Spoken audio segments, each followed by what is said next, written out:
자, 여러분 안녕하십니까? 반갑습니다. 자, 지난 시간 계속 이어서 농지법 학습하도록 하겠습니다. 지난 시간에 농지 전용까지 학습하셨고요. 오늘 12번째 농업 진흥 지역의 지정입니다. 12번째 농업 진흥 지역의 지정은 누가 할까요? 농업 진흥 지역은 농지를 효율적으로 이용하고 또 보존하기 위해서 농업 진흥 지역을 지정하게 되는데요. 농업 진흥 지역의 지정은 시도지사가 합니다. 시도지사. 그러니까 광역단체장이 농지를 효율적으로 이용하고 보존하기 위해서 농업 진흥 지역을 지정하게 되는 겁니다. 그런데 이제 관리 지역이라 하더라도 농업 진흥 지역이 지정되면 사실은 농림 지역이라고 볼 수가 있거든요. 자, 13번째입니다. 농업 진흥 지역의 구분입니다. 농업 진흥 지역의 구분.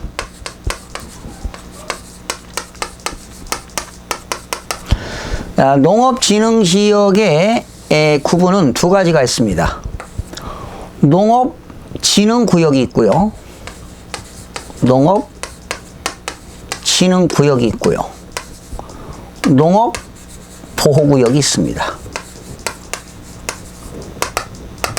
농업 진흥 지역에는 농업 진흥 구역이 있고 농업 보호 구역이 있는데요.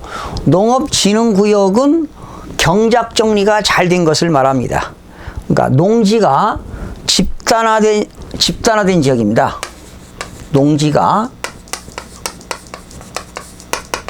집단화된 지역을 말합니다. 그러니까 경작 정리가 잘 이루어진 곳이 농업 진흥 지역이 되겠습니다.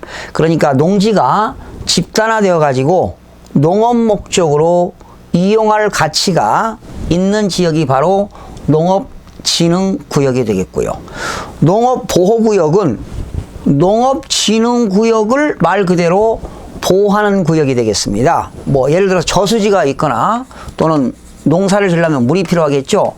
용수원을 확보하는 지역. 용수원 확보. 또 수질을 보존한다.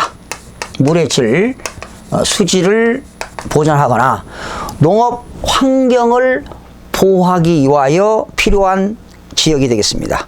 농업 환경을 보호한다.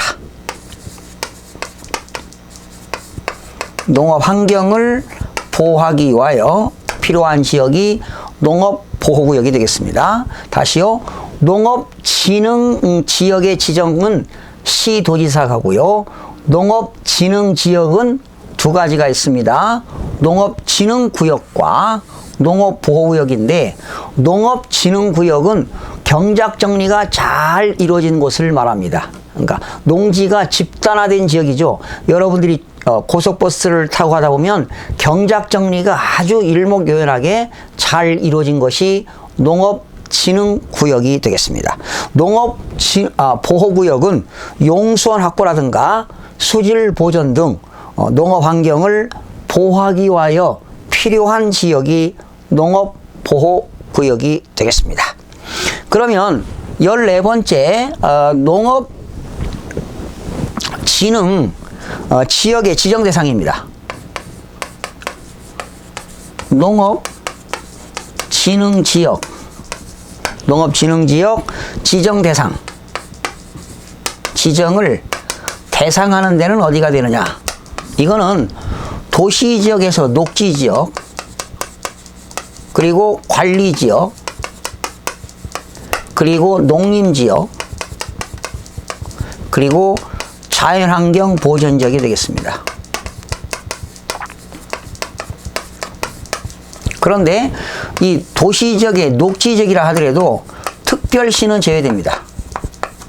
여러분, 도시 지역에는 주거 지역, 상업 지역, 공업 지역, 녹지 지역이 있잖아요.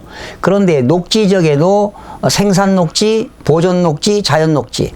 제일로 좋은 게 녹지 지역에서 자연 녹지가 제일로 좋죠.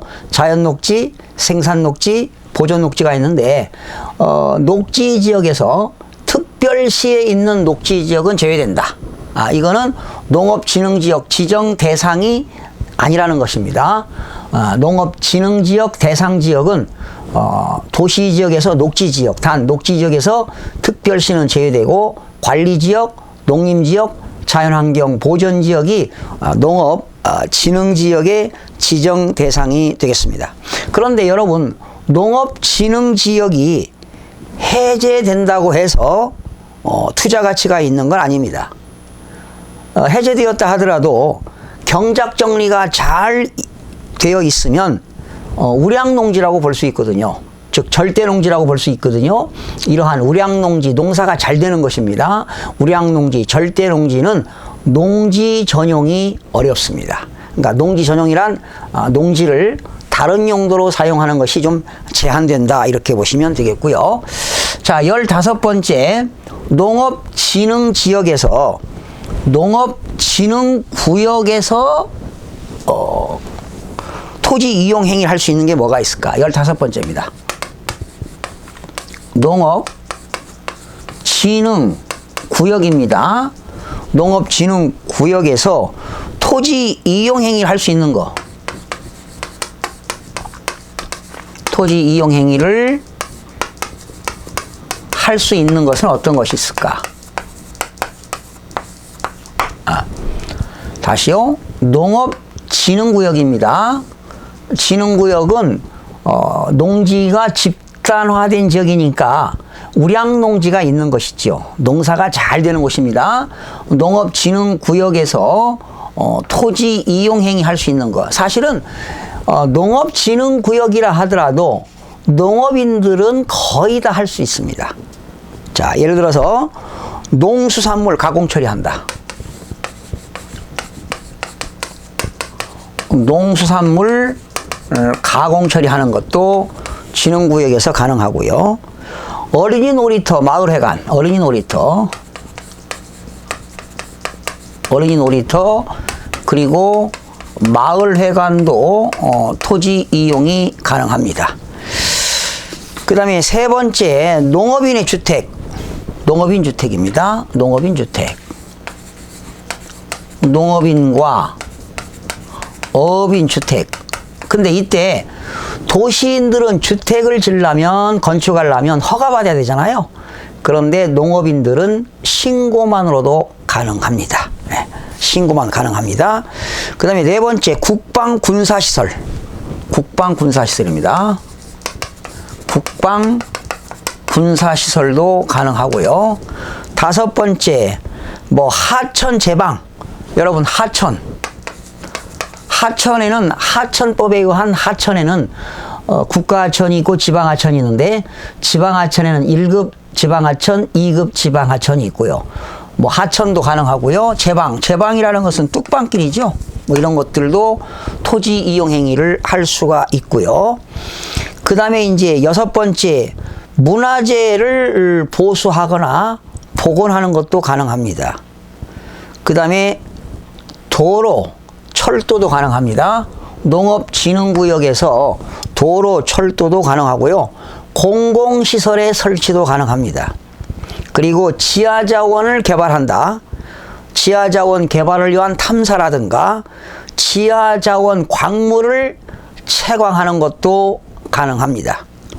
그리고 농어촌 농민들이나 어업인들이 소득을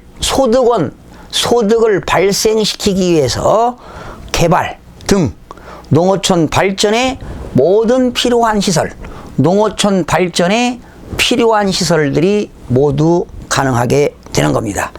이제 농업보호구역에서도 토지 이용 행위를 할 수 있는 것 거의 비슷합니다. 농업진흥지역에는 농업진흥구역과 농업보호구역이 있는데, 진흥구역이든 보호구역이든 토지 이용 행위가 거의 농업인들이든가 어업인들은 거의 다가 비슷하게 가능합니다. 여러분, 다음 시간에는 농업보호구역에서 토지 이용 행위를 할 수 있는 것부터 다음 시간에 살펴보도록 하겠습니다. 여러분, 다음 시간에 뵙겠습니다.